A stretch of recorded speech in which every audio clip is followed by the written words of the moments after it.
Truck driver थे, हिला दिए आप लोगों के माध्यम से। तो आप लोग केवल तीसरी नेत्र हैं, और तीसरी नेत्र अगर साथ में आ जाए तो इनको पुरानी पेंशन देना अनिवार्य होगा। नहीं देंगे तो देश में, सरकार में नहीं रहेंगे। मोदी होश में आओ, होश में आओ, होश में आओ, मोदी होश में आओ, होश में आओ, होश में आओ। रेलवे का चक्का जाम होगा, और रेलवे के साथ साथ सारे कर्मचारी संगठन। आप जानते हैं इलाहाबाद में सबसे पहले पूरे प्रदेश में इलाहाबाद एक ऐसा है, प्रयागराज ऐसा है, जहां हड़ताल सुबह 6 बजे से गवर्नमेंट प्रेस से शुरू होती है। रोजी रोटी दे न सके जो सरकार निकम्मी है, जो सरकार निकम्मी है, हम ईमानदारी के साथ काम करते हैं। हम उन लोगों की तरह बेईमान नहीं हैं। वो बेईमान हैं, वो झूठी प्रलोभन दे करके 5 किलो गेहूं पर वोट ले रहे हैं। प्रतिष्ठा से उनका वोट बढ़ रहा है, वो अपने वोट के लिए कर रहे हैं। आप लोग नहीं जाएंगे? भाई कैसे जाएंगे? हम कर्मचारी हैं, हम अपना काम करेंगे, सरकार का काम करेंगे कि हम अनैतिक हैं कि चले जाएं? हमारे सारे किसानों का, कर्मचारियों का, पूरे समाज का खून चूस रहे हैं। ये देश हित में काम नहीं कर रहे हैं, केवल डुग्गी पीट रहे हैं। दोस्तों नमस्कार, मैं हूं आर.के. निषाद और बहुत बहुत स्वागत करता हूं आप सबका दर्शक न्यूज़ 24 में। बता दें कि आज हमारी मौजूदगी प्रयागराज में है। और दोस्तों बता दें कि हाल ही में आप लोगों ने देखा था कि किस तरह से भारत सरकार ट्रक ड्राइवरों पर नए कानून को लेकर फंसी थी। उसके बाद से आप लोगों ने देखा था कि किस तरह से ट्रक ड्राइवरों ने अपने कार का बहिष्कार कर दिया, तो पूरे देश में अफरा तफरी का माहौल बन गया। और आज जो तस्वीरें हम आप लोगों को दिखाने वाले हैं, ये पूरे पेंशनर्स हैं, यानी कि ओपीएस की मांग को लेकर अब जितने भी अधिकारी कर्मचारीगण हैं वो सड़कों पर आ चुके हैं। ऐसे में हम जानने का प्रयास करेंगे कि दरअसल आज इन लोगों ने भूख हड़ताल क्यों रखी है और क्या है इनकी मांगे और किन मांगों को लेकर अपनी मांग को मुखर कर रहे हैं। कैमरामैन से थोड़ा सा आगे है, हम कुछ लोगों से बातचीत करने का प्रयास करते हैं और जानने का प्रयास करते हैं कि दरअसल क्या कुछ कहना चाहते हैं हमसे। क्या शुभ नाम हुआ सर? विनोद कुमार पांडे, सह संयोजक पुरानी पेंशन बहाली संयुक्त मंच NJCA से मैं बोल रहा हूं। हम लोग आज कई चक्र के खंड, जिले स्तर पर, मंडल स्तर पर, प्रदेश स्तर पर और केंद्र स्तर पर नई दिल्ली में भी जा कर के हम लोगों ने पुरानी पेंशन बहाली के लिए आंदोलन किए, धरना प्रदर्शन किए। लेकिन ये गूंगी बहरी सरकार, पूंजीपतियों की सरकार, शेयर बाजार वाली सरकार, जुआ खिलाने वाली सरकार, ये हमको पुरानी पेंशन बहाल करने में असमर्थ दिख रही है सक्षम। लेकिन चूंकि इसको फायदा इसको लेना है, हमारे कर्मचारियों को जो 30 साल 35 साल सेवा करते हैं, सेवानिवृत्त होने के बाद बहुत से कर्मचारी ऐसे हैं कि वो आज 1 रुपए नहीं पेंशन पा रहे हैं, क्योंकि उनका NPS नहीं कटा हुआ है। दूसरा तरह के ऐसे लोग हैं जो 1 लाख से 1.5 लाख 2 लाख भी अगर वेतन पा रहे हैं, तो आज 700 रुपये, 2000 रुपये, 3000 रुपये पेंशन पा रहे हैं, जिससे उनका जीवन यापन हो पाना संभव नहीं है। तो हम लोगों ने, हमारा केंद्रीय नेतृत्व जो है पंडित शिव गोपाल मिश्रा जी, वो जो हमारे NJCA के प्रमुख हैं, और प्रदेश से हमारे इंजीनियर हरकिशोर तिवारी के नेतृत्व में हम लोग पूरा रेल का चक्का जाम करने की योजना बना लिए हैं। और सारे राज्य कर्मचारी और राज्य संगठन के जितने भी कार्यालय हैं सबको बंद करेंगे। हमारा आज पहला दिन है क्रमिक अनशन का। आज हम लोग यहाँ पर रेलवे कंपाउंड में धरना किए हैं, भूख हड़ताल किए हैं। कल भी रहेगा, परसों भी रहेगा। परसों हमारे राष्ट्रीय अध्यक्ष भी यहाँ मनोबल बढ़ाने के लिए आएंगे, और नरसों 11 तारीख को हमारा यह समापन होगा। उसी दिन हमारे हड़ताल की घोषणा होगी। कहीं ना कहीं आज ये आगाज है, निश्चित रूप से आगाज है। आगाज नहीं, ये मान के चलिए कि रेलवे का चक्का जाम होगा, और रेलवे के साथ साथ सारे कर्मचारी संगठन। आप जानते हैं इलाहाबाद में सबसे पहले पूरे प्रदेश में इलाहाबाद एक ऐसा है, प्रयागराज ऐसा है, जहां हड़ताल सुबह 6 बजे से गवर्नमेंट प्रेस से शुरू होती है, जो पूरे प्रदेश को हिला देती है कि हड़ताल की शुरुआत प्रयागराज से हो रही है। तो ऐसे स्थिति में प्रयागराज पूरे राष्ट्र में दिखेगा कि हम हड़ताल करेंगे, और हड़ताल में हमें पुरानी पेंशन के अलावा कुछ नहीं चाहिए। और आज भी अगर ये नहीं माने तो निश्चित रूप से इन्हें हम वोट का चोट भी देंगे। और निश्चित रूप से ये आज ईवीएम बदल रहे हैं, कितने दिन ईवीएम बदलेंगे इनकी? देखिए अभी आपके ये ट्रक ड्राइवर थे, हिला दिए आप लोगों के माध्यम से। तो आप लोग केवल तीसरी नेत्र हैं, और तीसरी नेत्र अगर साथ में आ जाए तो इनको पुरानी पेंशन देना अनिवार्य होगा। नहीं देंगे तो देश में, सरकार में नहीं रहेंगे। देखिए इसमें सबसे मूल चीज ये है, ये नैतिक नहीं है। अगर ये नैतिक होते तो 30 साल 35 साल सेवा करने वाले को शेयर बाजार आधारित पेंशन दे रहे हैं, और विधायक, सांसद और राज्यसभा का होने एक बार नहीं, अगर ये 3 बार हो जाते हैं तो 3-3, 4-4, 5-5 पेंशन ले रहे हैं।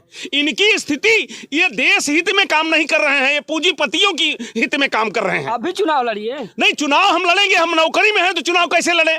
ये तो कहते हैं, इनका यह कहना है कि अगर आप पुरानी पेंशन की मांग कर रहे हो तो न करो, आप चुनाव लड़के आइए। तो हमें बेईमान नहीं बनना है, ईमानदारी के साथ काम करना है ना। ये बेईमान है इसलिए ये कहते हैं, इसलिए हम इनसे पेंशन लेंगे, अपने बुढ़ापे की लाठी लेंगे। हम इस बार इनकी धांधली नहीं चलने पाएगी। कर्मचारी चुनाव कराने जाएगा और कर्मचारी अपने बेटे बच्चों की कसम खा के जाएगा कि ईवीएम नहीं बदलने देंगे।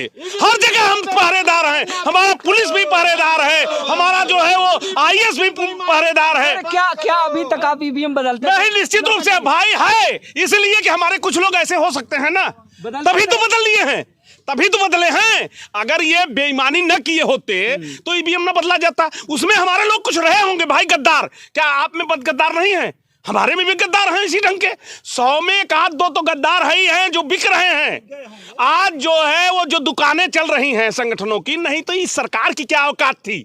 और क्या ये नहीं मानते? हमारा कर्मचारी जग गया है, शिक्षक जग गया है, हमारा जो है वो पूरा समाज जग गया है। रेल चक्का जाम 74 के बाद ये दूसरी बार होने जा रहा है। देखिए, आज जो पेंशन नहीं पा रहे हैं उनको तो जाने दीजिए, न्यू पेंशन स्कीम में हैं। जो ये सोच रहे हो कि हम पेंशन पा रहे हैं, ये सरकार इतनी गंदी सरकार है कि आगे जाकर के पुरानी पेंशन सबकी बंद करेगी, ये अपनी भी बंद करेगी। इसको ये जान लीजिए कि सब मार काट पे आ जाएंगे। अब कर्मचारी कोई दबने वाला नहीं है। ये कितने को जेल ले जाएंगे? सब जेल जाने को भी तैयार हैं। हम सेवा करें सरकार की, हम काम करें। ये लेते हैं, क्या लेते हैं? चाय पिलाने का भी पैसा लेते हैं। अपने यहाँ जो 150 लोगों को चाय पिलाते हैं विधायक सांसद, ये पैसा लेते हैं। इनको हवाई ये गाड़ियां लेते हैं, इनको कोई वो नहीं लगता, क्या नाम है, ब्याज नहीं लगता, इनको कोई ब्याज नहीं लगता, ये कुछ नहीं लगता। आप जान लीजिए, ये हमारे सारे किसानों का, कर्मचारियों का, पूरे समाज का खून चूस रहे हैं। ये देश हित में काम नहीं कर रहे हैं, केवल डुग्गी पीट रहे हैं। कोरोना में कितनी सैलरी कटवाए थे आप? अरे जो इनकी इच्छा हुई काटे, हम लोगों ने कोई विरोध नहीं किया। कोरोना में हम लोगों ने यही नहीं, कोरोना पैसा काट दिए भी दे दिया। और उसके साथ साथ ये जान लीजिए, जहां ये लोग घर से नहीं निकल रहे थे, वहां हम कर्मचारी इंजेक्शन लिए, दवा लिए, ट्रेन की सवारी करा रहे थे, अस्पतालों में दवा कर रहे थे। तो हम जो है वो काम करते हैं। ये गद्दार हैं, ये एकदम से समझ लीजिए कि सरकार ये चला नहीं रहे हैं, सरकार को बेच रहे हैं, सरकार को खा रहे हैं। केवल मोदी मोदी मोदी कितने दिन चलेगा? ये भाजपा की सरकार नहीं है, केवल मोदी की सरकार है। अच्छा, ये बताइए, एक सवाल है मेरा आपसे। जी बताएं। आप लोग इस तरह से क्रमिक अनशन करके बैठे हैं। हाँ। और पूरा देश राममय हो गया है। हाँ। आप देख पा रहे हैं कि 22 जनवरी 2024 को वहां पर प्राण प्रतिष्ठा होनी है। और आप लोग जो है इस तरह से, मतलब एक प्रकार से कहें कि अरे वहां प्राण प्रतिष्ठा से उनका वोट बढ़ रहा है, वो अपने वोट के लिए कर रहे हैं। आप लोग नहीं जाएंगे? भाई कैसे जाएंगे? हम कर्मचारी हैं, हम अपना काम करेंगे, सरकार का काम करेंगे। कि हम अनैतिक हैं कि चले जाएं? हम अनैतिक थोड़ी हैं कि हम चले जाएंगे। हम किसी दशा में नहीं जाएंगे। हम अपना काम करेंगे, सरकार का काम करेंगे, जिससे पैसा आता है, जिससे हमको वेतन मिलता है। हम ईमानदारी के साथ काम करते हैं। हम उन लोगों की तरह बेईमान नहीं हैं। वो बेईमान हैं, वो झूठी प्रलोभन दे करके 5 किलो गेहूं पर वोट ले रहे हैं। इतना गंदा विचार किसी का हो सकता है? 2000 रुपए पर किसानों को बेच दे रहे हैं।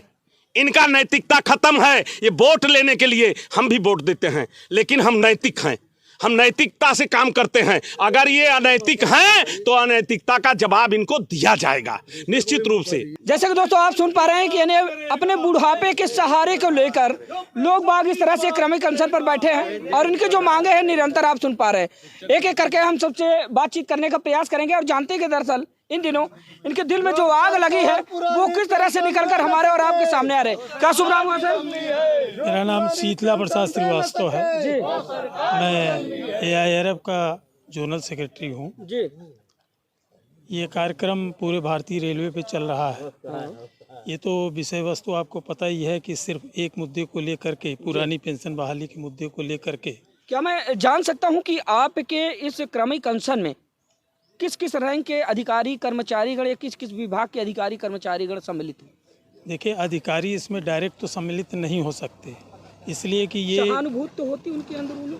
वो तो सहानुभूति, देखिए अधिकारी भी ये नए पेंशन स्कीम के मारे हुए हैं, कर्मचारी तो मरा हुआ है, जी तो हमें उनका जो परोक्ष समर्थन मिलना चाहिए वो मिल रहा है, जी और मिलना चाहिए भी, इसलिए कि पुरानी पेंशन की बहाली होगी तो उनको भी फायदे होंगे, जी बूढ़े वो भी होंगे, पेंशन की ज़रूरत उनको भी पड़ेगी, परिवार उनको भी पालना है। जी तो हमारी डिमांड सिर्फ क्लास 3 क्लास 4 के कर्मचारियों के लिए नहीं है, जी बल्कि 1 जनवरी 2004 के बाद अधिकारी हों, कर्मचारी हों, किसी भी ग्रुप के हों, वो सभी के हित में है ये मांग, और सभी को पुरानी पेंशन चाहिए।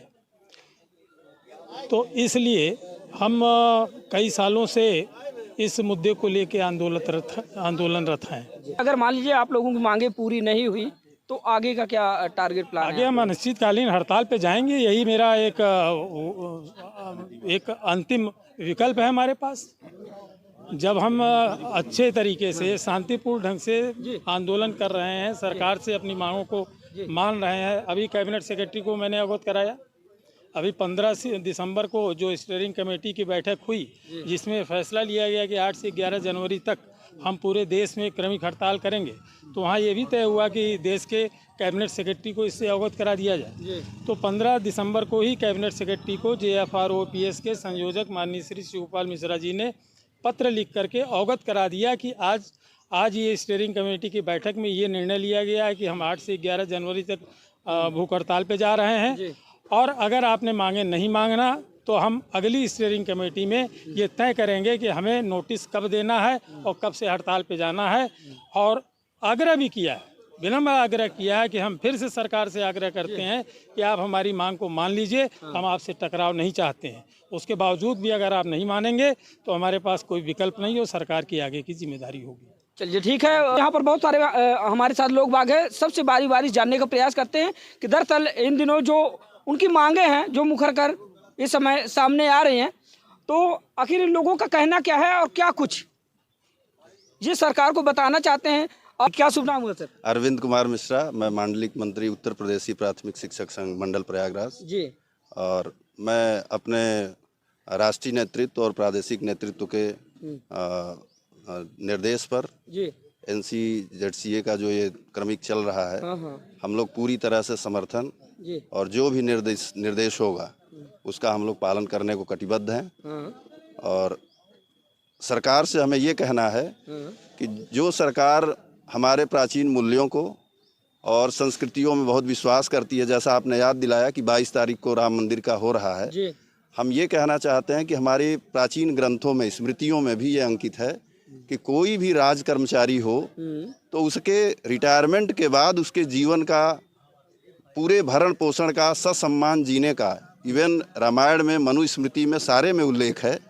और अगर उसकी मृत्यु हो जाती है तो उसके जो भी उसके पुत्र हों, पत्नी हो, इसका उल्लेख है। तो सरकार अगर प्राचीन मूल्यों में भरोसा करती है तो मैं आग्रह करूंगा कि उनको भी इसको लेना चाहिए, सिलेक्टिव नहीं होना चाहिए। हमारी मजबूरी है कि हम अपने बुढ़ापे को सुरक्षित रखने के लिए कुछ भी कर गुजरें, ये हमारी मजबूरी है। इसलिए हमारा जो भी ये नेशनल जो भी हमारी ज्वाइंट फोरम बनी है, अगर जो भी निर्णय लेता है, हम शिक्षक पूरी तरह से उसमें साथ हैं।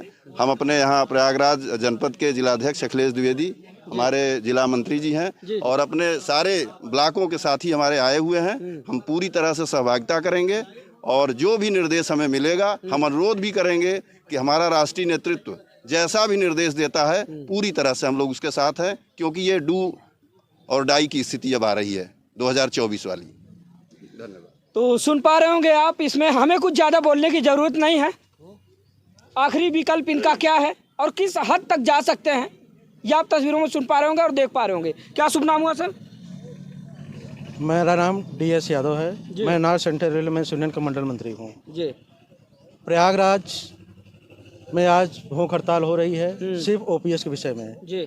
OPS हम लोग को 2004 से नहीं मिल रही, इसके पहले मिल रही है, लेकिन ये सरकार ऐसी है जो कि ये OPS देना ही नहीं चाहती है, और इनको लेना होता है तो ये अपना तबला बजा करके तो OPS ले लेते हैं। इसके बाद आजकल ये फान दिया है कि आजकल प्रधान जो पार्षद है उनको भी देने की सोच रहे हैं कि इनको भी दिया जाए, लेकिन रेल कर्मचारी या राज कर्मचारी या कोई कर्मचारी हो उनको नहीं देने की कोशिश कर रहे हैं। संविदा पर रख रहे हैं, पेमेंट दे रहे हैं 15,000, लेकिन उनके खाते में आ रहा है 7,000 आ रहा है। कितनी ज़्यादा दुर्दशा इसमें इस सरकार में होती चली जा रही है। आज की क्या कंडीशन है, आज हम लोग भूख हड़ताल कर रहे हैं 11 तक। इसके बाद नहीं होगा, फिर आएगा हमारे ARF महामंत्री से, रेल का चक्का तो जाम तो करेंगे ही, साथ में साथ तुम्हारा भी चक्का जाम कर दे। जो हवाई जहाज़ उड़ते हो ना, वो हवाई जहाज़ उड़ने नहीं देंगे जो कि तुम आके यहाँ पे आकर हम लोग को टारगेट कर सको, नहीं कर पाओगे। तुम्हारी ना बस चलेगी, ना तुम्हारी ट्रक चलेगी, ना तुम्हारी रेलगाड़ी चलेगी। क्या बात कर रहे हैं कुछ सर, भी आपकी नहीं तरह चलेगी। कितने आए कितने गए? अरे आने जाने तो आप भी आज नहीं जाएंगे, लेकिन क्या सरकार कितनी आए कितनी चले गए। कितने लोग आए ऐसे धमकियां देते रह गए, कुछ हुआ नहीं तो आप क्या कर पाएंगे? इंदिरा गांधी से हिटलरशाही कोई सरकार है? मोदी है उनके टक्कर के? नहीं है, लेकिन चल रहे हैं। ये सरकार एक दिन झुकेगी, आज नहीं तो कल इनको झुकना पड़ेगा। ये गवर्नमेंट से टक्कर ले रहे हैं, राज्य सरकार से टक्कर ले रहे हैं, मामूली बात नहीं है। एक आदमी जब राज्य सरकार है आपके पक्ष में नहीं है तो फिर आप केंद्र को क्या हवाला दे रहे हैं? राज्य सरकार भी मेरे पक्ष में है, केंद्र सरकार राज्य सरकार आपके पक्ष में होती तो अब तक आपकी मांग को मुखर की होती, ले जाकर जो है आपकी आवाज को वहां पर फेंकी होती। आवाज फेंक चुकी है, आपको बना दिया, कमेटी बना दी, लेकिन हम लोग मानने के तैयार नहीं हो रहे हैं। डबल इंजन की सरकार है, डबल इंजन है, लेकिन जब सिंगल इंजन और दूसरे इंजन को बता रहा है तो कम से कम पहले वाले इंजन को तो सोचना चाहिए ना। तो इंजन ही तो फेल करने के लिए आए हैं हम लोग। हाँ? इंजन ही फेल करने आए हैं। सरकार को इस बात का बहुत घमंड है कि उनके पास बहुत बड़ा नेटवर्क है। हाँ? मैं प्राथमिक शिक्षक संघ से जनपद इकाई का जिला मंत्री प्रशांत ओझा, मैं बता रहा हूं कि मुझे भी बड़ा घमंड है। हाँ। एक एक गांव में एक एक ग्राम सभा में हमारे आदमी हैं। अभी आप कार्यरत हैं वर्तमान? बिल्कुल कार्यरत हैं। क्यों नौकरी खतरे में डाल रहे हैं? खतरे में क्या डालना है, अपने लिए लड़ रहे हैं और अपने आने वाले साथियों के लिए लड़ रहे हैं। जो है अभी वो भी ना चला जाए। वो चला जाएगा तो सरकार भी नहीं बचेगी। हाँ? सरकार को रहना है तो हमारे साथ रहना है, नहीं तो नहीं। और कंपेनिंग अगर ये करते हैं, गांव की एक एक चाय की दुकान से लेकर के ग्राम सभा के अंदर तक हमारे आदमी हैं, हम भी कंपेनिंग करेंगे। और इस बार देख ले सरकार आर पार, एक बार MP में बदल लिए, ये प्रयागराज है, यूपी है, यूपी में ये सब नहीं चलेगा और इसका नतीजा सरकार को भोगना होगा। और मैं बता रहा हूं, इतनी तानाशाही, सुप्रीम कोर्ट का निर्णय है कि पेंशन जो है वो कोई गुजारा, उनका एहसान नहीं है, उसके बावजूद सरकार नहीं दे रही है। हर जगह मौलिक अधिकार है हमारा, मौलिक अधिकार का हनन कर रही है। ऐसी सरकार, ऐसा व्यक्ति देश पे शासन करेगा तो निश्चित रूप से देश पूरा गर्त में जाएगा। और जो दिखा रहे हैं कि हम ये कर रहे हैं वो कर रहे हैं, केवल और केवल जनता को गुमराह किया जा रहा है। मेरा आपके माध्यम से ये अनुरोध है कि इस चीज को भी प्रसारित करें। केवल मोदीमय होकर के लोग न रहें, लोग हकीकत को जाने की वास्तविकता क्या है और एक सरकारी कर्मचारी, एक घर में बैठे हुए नौकरी कर रहे व्यक्ति की क्या पीड़ा है, इसको भी समझें। इससे ज्यादा मुझे और कुछ नहीं कहना है। तो दोस्तों हम सुन पा रहे हैं, बात क्या करें और निरंतर लोग भगाइए। और कोई बातचीत करना चाहते हैं? जी आगे आए जो भी बातचीत करना चाहते हैं हमारे सामने, क्या करें? नहीं भैया, ये सरकार कितनी कर्मचारियों की विरोधी है। एक आप अभी सुने होंगे 2019 में प्रेम सिंह केस डिसाइड हुआ। ऐसे कर्मचारियों के लिए जिनकी वर्क चार्ज की सेवा दैनिक वेतन भोगी और अंशकालीन या इस ढंग के कर्मचारी थे, उन कर्मचारियों के लिए ये आदेश हुआ कि इनके नियुक्ति तिथि से इनकी पेंशनरी बेनिफिट के लिए इनकी सेवाएं जोड़कर पेंशन दिया जाए।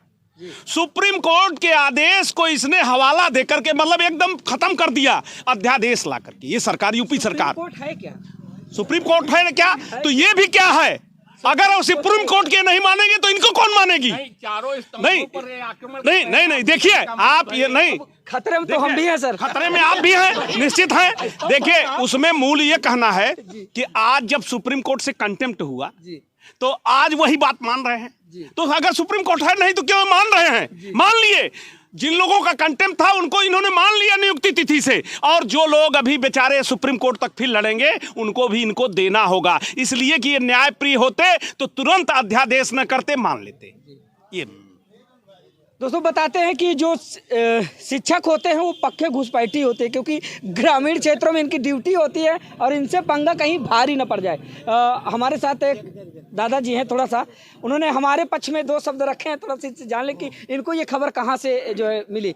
क्या नाम हुआ दादा? राजेश्वर प्रसाद शुक्ला, हम सिंचाई संघ के मंडल मंत्री हैं और राज्य कर्मचारी संयुक्त परिषद के प्रयागराज के मंडल मंत्री हैं। हमारे प्रति हमदर्दी आपको आपके प्रति हमदर्दी नहीं है, ये विशेषतः हमारे देश और संविधान के प्रति हमारी हमदर्दी है कि 4 स्तंभ जो हमारे भारत को चलाने के रीढ़ थे, न्यायपालिका, कार्यपालिका और आपके जो मीडिया हैं, लेकिन आज जो प्राय समाज में उड़ रहा है कि ये चारों किसी न किसी रूप में सरकार के से दबे हुए हैं और सबको अपनी अपनी पड़ रही है। इसलिए हमारे मौलिक अधिकारों के ऊपर जो डाका डाला जा रहा है वह कोई भी इसको हाईलाइट नहीं कर पा रहा है, जबकि यह सब जानते हैं कि नकारा जैसी समितियों ने हमारे पक्ष में निर्णय दिया कि इनका अधिकार है पेंशन, इनके ऊपर कोई एहसान नहीं किया जा रहा है।